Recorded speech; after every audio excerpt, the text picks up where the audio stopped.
الله فلا مضل له ومن يضلل فلا هادي له.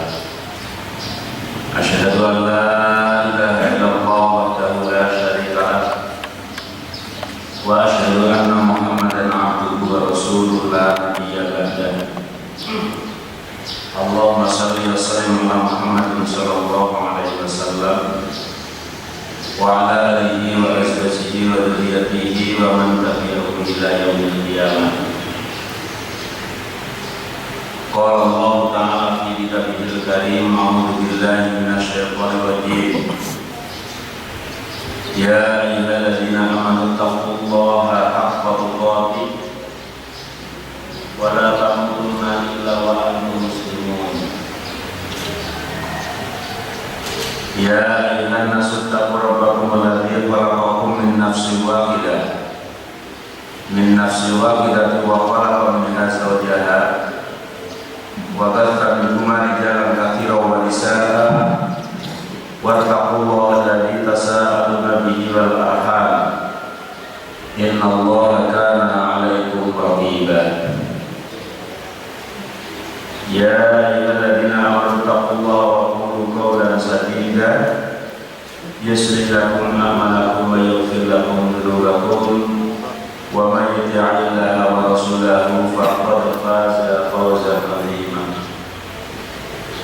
فإن خير الحديث كتاب الله وخير الهدي هدي محمد صلى الله عليه وسلم وشر الأمور محدثاتها وكل محدثات بدعة وكل بدعة ضلالة وكل ضلالة في النار. أما بعد. Hadirin wal hadirat jamaah salat subuh yang berbahagia. Alhamdulillah, puji syukur kehadirat Allah Subhanahu wa taala yang mana pada pagi hari ini Allah masih berkenan memberikan kesehatan, rahmatan, fadilah dan anugerah kepada kita semua sehingga kita masih bisa beraktivitas melakukan sholat subuh berjamaah dan juga sholat ini tanpa ada halangan suatu apapun. Semoga apa yang menjadi usaha kita, ikhtiar kita biasa diterima di sisi Allah Subhanahu wa taala. Amin ya rabbal alamin. Salawat dan juga salam semoga tercurahkan kepada Nabi kita Muhammad sallallahu alaihi wasallam dan juga kepada para sahabatnya, para keluarganya dan penduduk setianya di yaumil qiyamah. Sampai kepada surat Al-Baqarah ayat yang kedua. Kemarin ayat 1. Bismillahirrahmanirrahim. Alif Lam Mim. Dzalikal kitabu la raiba fihi hudal lil muttaqin.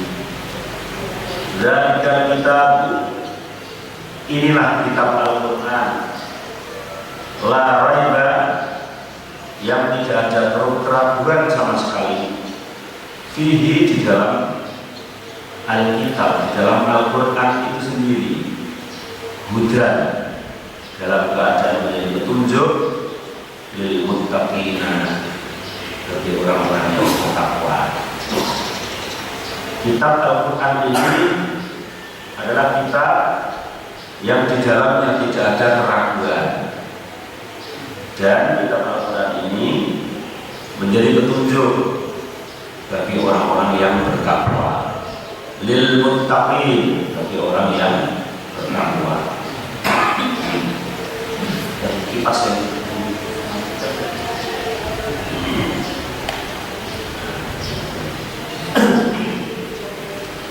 Qala Ibnu Jurayj, Qala Ibnu Abbas, Ibnu Jurayj meriwayatkan dari Ibnu Abbas, dzalikal kitabu ay hadzal kitab.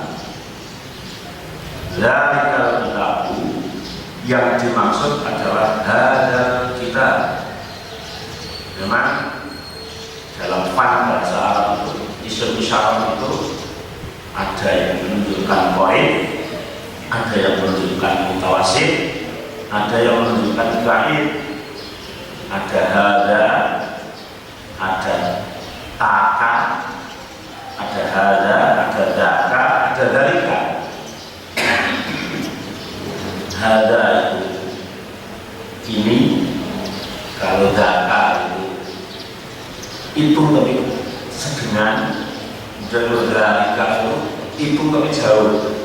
Kalau dalam bahasa Jawa itu iki, kui, kai. Bahasa Indonesia juga kalau ini dan itu. Nah, bahasa Arab tiga, ada, daka, dan dalika. Akan tetapi orang Arab itu kadang-kadang menggunakan kata dalika yang dimaksud adalah hada. Menggunakan kata isyarat menunjukkan jauh, tapi yang dimaksud adalah dekat.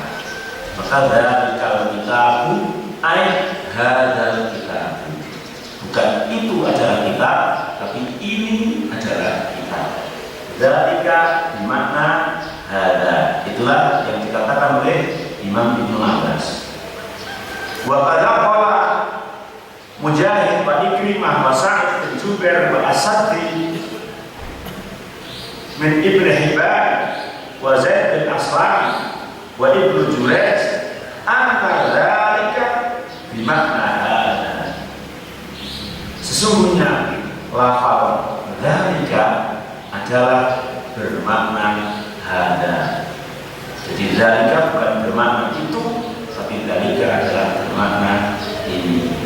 Wal Arab ta'aradu baina ismail isyarah fa yastaqbiluna kullan minhuma makana al-aqwal wa hadha ma'rufun fi kalamil Arab. Orang Arab kadang menggunakan kata hada digunakan untuk dzalika, dan sebaliknya kata dzalika digunakan untuk hada, dan itu telah ma'ruf di kalangan mereka. Maka dzalika maknanya adalah ini, bukan dzalika maknanya itu, ya, maknanya ini. Hada dzalika kitab, ini adalah kitab. Kemudian ada di ayat lain berbunyi wa hada kitabun, hada kitabun.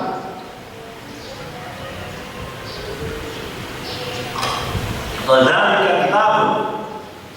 Jadi dzalika kitabun, kalimat isim yang jatuh setelah isim isyarah semacam hada, dzalika, dzaka dan lain sebagainya, itu kalau kalimat tersebut tidak ada alif lam, maka susunannya menjadi khobar. Hada kitabun, ini adalah kitab. Hada kitabun atau dzalika kitabun.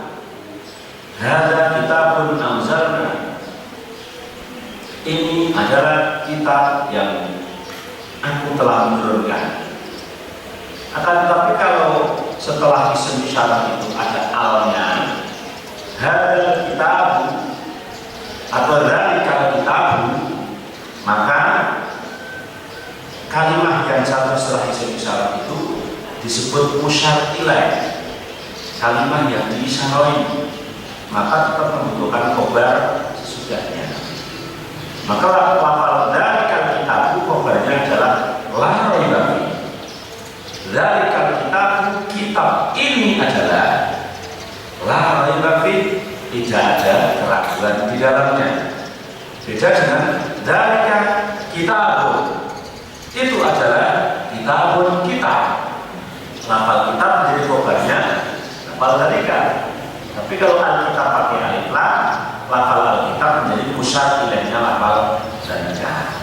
Nanti yang membedakan susunan. Kalau musyar ilaih, maka mengikut kepada isim isyaratnya. Wa al-haka al-Bukhari al-Ma'mar Ibn al-Musanna an Abi Ubaidah qala az-Zamakhsyari dzalika isyaratun ila alif lam mim.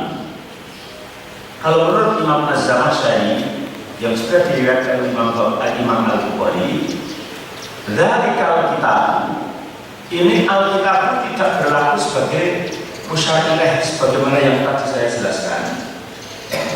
Tapi Alkitab ini menjadi sifat dari musyakilah yang tersimpan, yaitu alif lam mim. Maka dalika alif lam mim itu adalah Alkitab kita. Itu menurut yang dipahami oleh Imam Az-Zamakhsyari.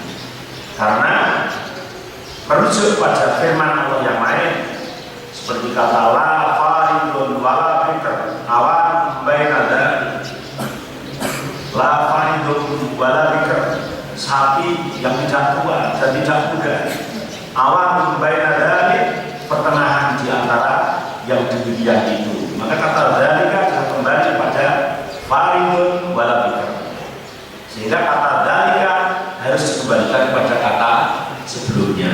Tapi menurut Ar-Raji yang lebih tua, kata dzalika itu musyakilahnya tergantung kalimat sesudahnya. Sebagaimana saya yang berangkat di awal, kalau kalimat sesudahnya ada al, maka lafal dzalika tidak butuh pengembalian kepada sebelumnya. Tapi kalau dzalika itu kalimat yang satu sesudahnya tidak ada al, baru dzalika dikembalikan kepada sebelumnya. Atau dzalika telah berhenti, tidak ada sambungannya, seperti la faridun wala bikr awan baina dzalik, itu kan titik, sehingga dzalika harus kembali kepada sebelumnya. Sebagaimana firman Allah yang lain, dzalika hukmullah yahkumu bainakum. Setelah dzalika tidak ada al, maka dzalika harus kembali kepada sebelumnya. Dzalika yang demikian itu, Al-Quran yang demikian itu adalah hukmullah, sehingga lafal hukmullah menjadi khabarnya lafal dzalika. Dzalika hukmullah yahkum bainakum wa qala dzalikumullah, dzalikumullah sama. Wa amsal dzalika mimma usyira bihi ila ma taqaddama dzikruhu wallahu a'lam. Dan lafal dzalika yang diisyaratkan kepada yang telah lewat sebagaimana keterangan yang tadi. Wa dhahaba ba'dul mufassirin fi ma hakahu al-Qurtubi wa ghairuhu anna dzalika isyaratun ila al-Qur'an alladhi wa'ada Rasul sallallahu alaihi wasallam bi inzalihi alaihi amit Taurat al-Injil aw nahwi dzalika fi aqwalil asyratin. Ada sebagian riwayat, tapi ini riwayat yang sangat lemah, tapi tetap dijelaskan karena biar tahu. Ada sebagian riwayat diriwayatkan oleh Imam Al-Qurtubi, itu ada riwayat bahwa lafal dzalika itu kembalinya adalah kepada Al-Quran, Taurat, dan Injil. Dzalika kitab, karena di situ disebut Alkitab. Alkitab itu adalah kitab-kitab Allah yang diturunkan sebelumnya. Maka Alkitab di sini adalah kembali kepada isinya ya Al-Quran, Taurat, dan Injil. Tapi ini pendapat yang sangat lemah. Wal kitab Al-Quran, karena kitab di sini yang jelas adalah Al-Quran. Kitab di sini adalah Al-Quran. Innal murad bidzalika kitab isyarah ila Taurat dan Injil kama hakahu Ibnu Jarir wa ghairuhu faqad abada an-najhata wa abraqa fi tanazul wa taqalluf ma la ilma lahu bi. Dikomentari oleh Ibnu Katsir sendiri bahwa pendapat yang mengatakan bahwa dzalika kitab kembalinya adalah kepada Taurat, kepada Injil, kepada kitab-kitab yang terdahulu adalah merupakan pendapat yang sama. Kenapa? Karena dari kitab yang kemudian lari kafir di sini yang dimaksud adalah Al-Quran. Dan jumhur ulama mengatakan Alkitab di sini yang dimaksud adalah Al-Quran, karena Al-Quran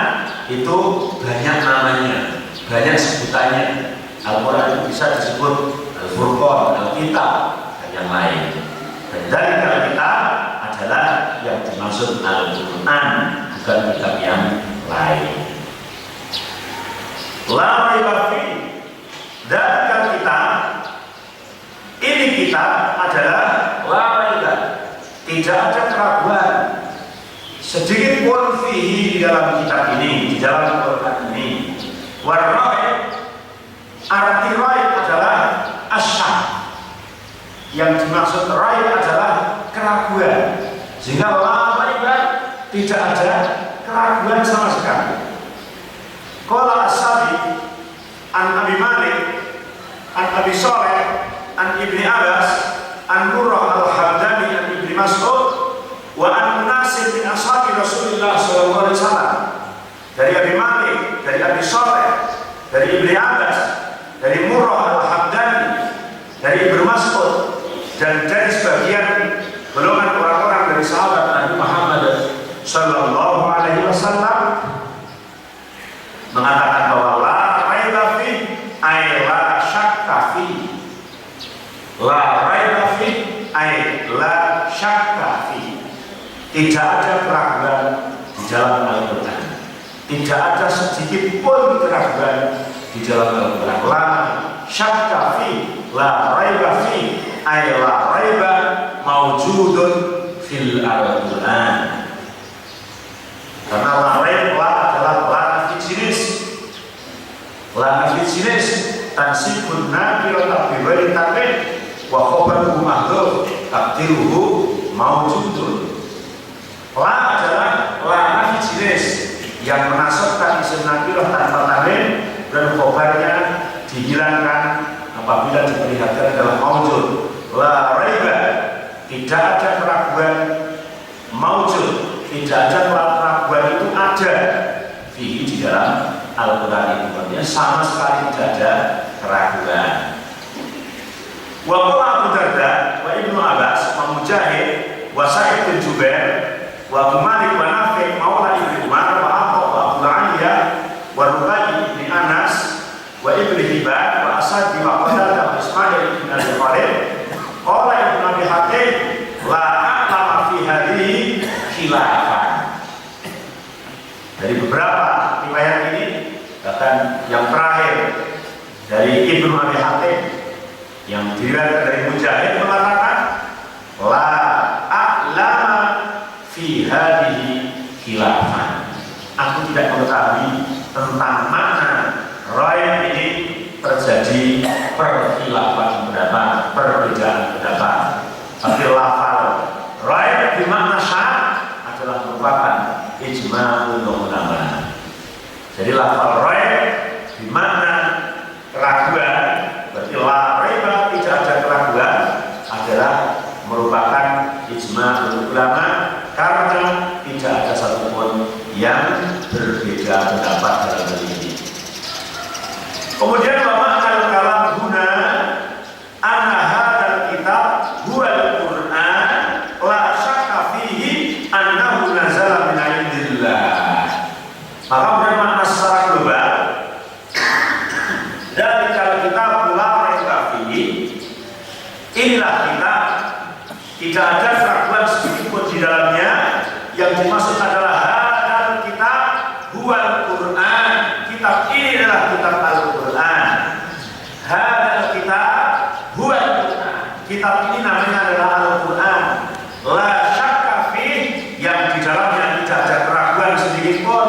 Annahu nazala min 'indillah, dan Al-Quran itu adalah turun dari Allah Subhanahu wa ta'ala, dari sisi Allah Subhanahu wa ta'ala. Sebagaimana sudah dikuatkan di dalam ayat lain di surat As-Sajdah, Alif Lam Mim Sajdah, Allah Subhanahu wa ta'ala berfirman, Alif Lam Mim tanzilul kitabi la raiba fihi min rabbil alamin. Ini memperkuat dari Alif Lam Mim dzalikal kitabu la raiba fihi hudan lil muttaqin. Dalam surat Alif Lam Mim Sajdah mengatakan Alif Lam Mim tanzilul kitab la raiba fihi. Allah yang menurunkan kitab yang tidak ada keraguan di dalamnya. Mir rabbil alamin, dari Tuhan seluruh sekalian. Wa qala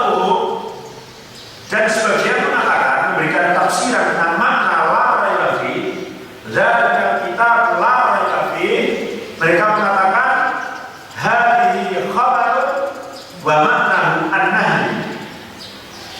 Memang la raiba fi susunannya adalah khabar. Sebagaimana yang saya terangkan di awal, mubtada'nya adalah dzalikal kitab, kemudian khabarnya la raiba fi, tapi maknanya adalah makna larangan. Ya, khabarun wa maknahu an-nahyu. Khabar tapi maknanya adalah larangan. Kalau diperlihatkan berarti berbunyi dzalikal kitab la tartabu fi. Ini adalah Al-Quran, jangan kau ragukan sedikitpun, karena di dalamnya tidak ada keraguan sama sekali. La tartabu fi, jangan kau ragukan sedikitpun. Al-Quran itu karena di dalamnya tidak ada keraguan. Ini para ulama memberikan makna dari kitab ulama ini. Adapun tata cara baca dari kitab ulama ini hudan lil muttaqin atau dari kitab ulama ini fihi hudan lil muttaqin, karena dalam fan al-tajwid di dalam lawe itu ada titik 3, kemudian di fihi juga ada titik 3 di atasnya. Dalam fan al-tajwid, kalau ada ayat Al-Quran atasnya ada titik 3, mesti bersisiran, tinggal renggangnya itu ada yang dekat ada yang jauh. Maka ulama tajwid mengatakan mu'anaqah indal mutaqaddimain. Di situ titik di salah satu juga wakof, maka boleh wakof di salah satunya. Maka dalam fan tajwid ini boleh berhenti di roi, boleh berhenti di fi. Yang tidak boleh berhenti di dua-duanya. Dzalikal kitabul la raib fi hudan lil muttaqin, tidak boleh berhenti di dua-duanya. Berhenti salah satu. Dzalikal kitabul la raib fihi hudan lil muttaqin, atau dzalikal kitabul la raib fihi hudan lil muttaqin. Itu dalam ilmu tajwid. Tapi bagaimana secara makna? Wa minal qurra man yaqifu ala qawlihi la raib. Memang sebagian ahli qurra berhenti di lafaz la raib wa yaqtadi bi qawlihi fihi hudan lil muttaqin, dan mulai lagi dengan fihi hudan lil muttaqin. Itu terkenal dengan istilah al-waqf wal ibtida, berhenti dan mulai lagi. Kadang-kadang kita kalau nggak hati-hati, apalagi yang baru mulai ngaji Al-Quran, itu wakaf dan tidak kan sering salah. Jadi salah kemana? Baca ya ayyuhalladzina amanu, kan terus nggak kuat nafasnya, dan mengulang ma'amanu, ulang dari ma'amanu itu. Ini ada satu kata yang kemudian yang separuh ke sana separuh ke sini, itu nggak boleh, ya. Karena amanu ya ayyuhalladzina, amanu itu satu kata. Kemudian mengulangnya amanu ya, tidak boleh mengulang dari separuh. Maka harus belajar al-waqf wal ibtida, di mana kita berhenti, di mana lagi kita mengulangi lagi. Nah, itu harus belajar. Nah, ini sebagian ulama, sebagian ahli Quran, mereka berhenti di dalam daraib, kemudian mengulang di fihi hudan lil muttaqin.